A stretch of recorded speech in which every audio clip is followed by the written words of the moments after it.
Dans cet exercice, on va voir comment construire des triangles quelconques. Donc dans le premier cas ici, on va s'intéresser à la construction d'un triangle connaissant trois longueurs. Donc pour commencer, on va tracer le segment MG qui mesure 6 cm. Donc on commence par tracer un segment de 6 cm. On marque les points M et G. Ensuite, en utilisant le compas, on va prendre un écartement de 4 cm. On va ensuite pouvoir faire un arc de cercle en partant du point M. Et on sait que le point U sera sur cet arc de cercle car il doit être à 4 cm du point M. Même chose, on reprend un écartement à l'aide du compas avec un écartement de cette fois-ci 5 cm. Et avec cet écartement de 5 cm, on va construire un arc de cercle à partir du point G car on sait que le point U est à 5 cm du point G. On sait donc que le point U, le sommet U, doit être à l'intersection des deux arcs de cercle. Donc on peut placer ici le point U et on n'a plus qu'à relier des points M et U pour construire les côtés manquants, ainsi que des points U et G. Et on a construit le triangle avec les mesures demandées. On n'efface pas les traits de construction qui seraient pour justifier la façon dont on a construit. Ensuite ici on va s'intéresser à la construction d'un triangle avec deux longueurs et un angle.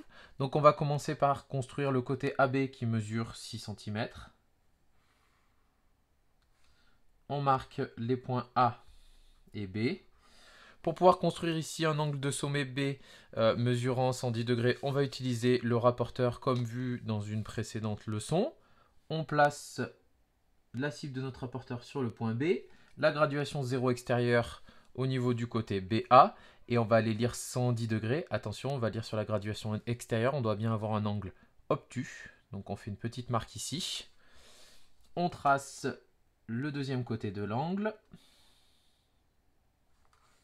Et ensuite, on va venir mesurer 4 cm pour voir où est le point B sur ce côté de l'angle. Et donc on se place ici à 4 cm, on a ensuite ainsi le point C. Et il ne nous reste plus qu'à relier les points A et C pour finir de construire notre triangle. Dernière possibilité, si on connaît un côté et deux angles, donc on va commencer par construire notre côté qui mesure ici 5 cm. On place les points M et O. Si nécessaire pour pouvoir construire les angles à 31 et à 54 degrés, on va pouvoir prolonger ici de telle sorte à avoir une droite MO. On va commencer par la construction de l'angle de centre O et qui fait 31 degrés. Donc on place la cible sur O, on part de la graduation extérieure.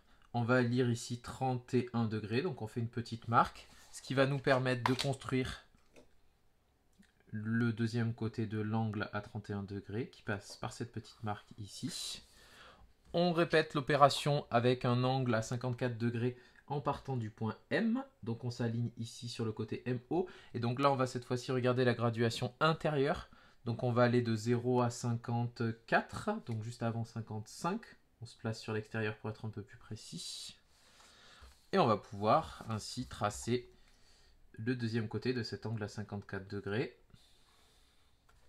On a ainsi le point I qui est à l'intersection des deux demi-droites. Donc le point I est ici. On a bien construit le triangle MIO. Donc voilà pour les trois techniques de construction de triangle en fonction des côtés et des angles que nous connaissons.